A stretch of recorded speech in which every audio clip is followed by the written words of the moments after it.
What would you do if your own home stopped feeling safe? In today's story, the protagonist is forced to make a choice that shows exactly what to do when your partner won't protect you. My husband, Mark, and I had been married for a few years, and a few weeks ago, his brother Kevin moved in with us after a messy divorce. Almost immediately, a disturbing problem started. Kevin began barging into the bathroom whenever I was using it. There was never a knock, never a warning, just the door swinging open. What made it even more unsettling was that he only ever did this to me. He never once did it when his brother, Mark, was in there. It was mortifying. He would see me completely exposed, and the feeling of discomfort festered into genuine fear in my own home. I took my concerns to Mark, explaining what I'd noticed about Kevin's pattern. I needed his support, his protection.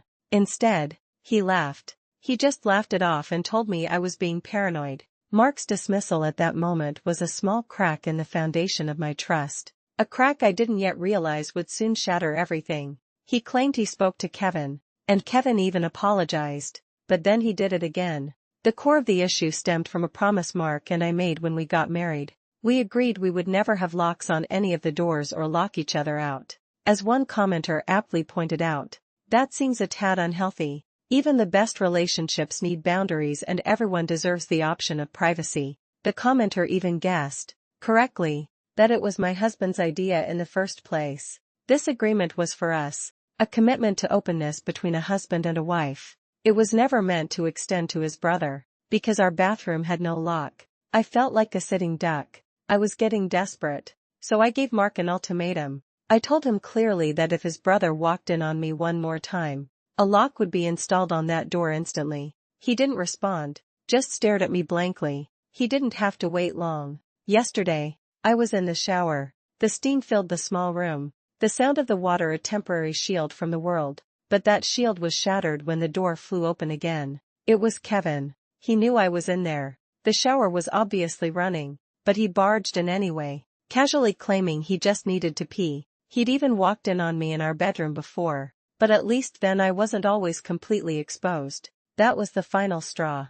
I'd had enough. The moment I was out of the shower and dressed, I drove to the hardware store, bought a simple slide bolt lock, and installed it myself. When Mark got home from work, he saw it immediately. His face darkened, and he absolutely blew up. He accused me of violating the sacred agreement we had made, of going against his wishes about not having locks in our house. This moment revealed Mark's most critical flaw, his absolute obsession with his own strange ideals and his brother's comfort over his wife's fundamental right to feel safe. He demanded I remove it, promising and guaranteeing that his brother wouldn't walk in on me again. But how could I believe him? I refused. He's been giving me the silent treatment ever since, furious that I dared to protect myself. This is where so many of you saw the situation for what it was. As one person commented, your husband should be making you his number one priority, period, which means your comfort and safety in your own home. They went on to say that he was yelling at the wrong person.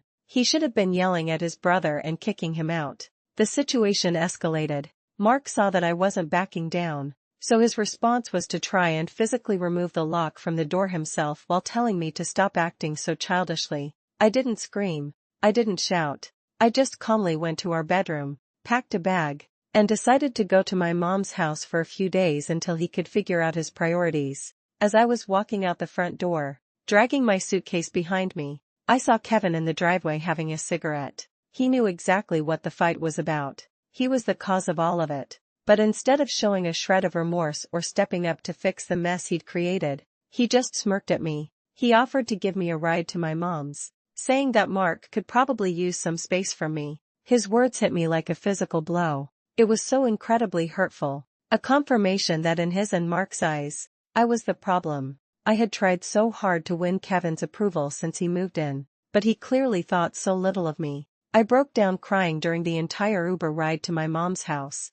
This story is a painful lesson that a partner's first duty is to protect you, especially in your shared home. No agreement, no matter how well-intentioned, should ever be used as a weapon to deny you safety and peace of mind. So, I have to ask, was leaving the right call, or should she have stayed and fought for her place in the home? Let us know what you think in the comments below.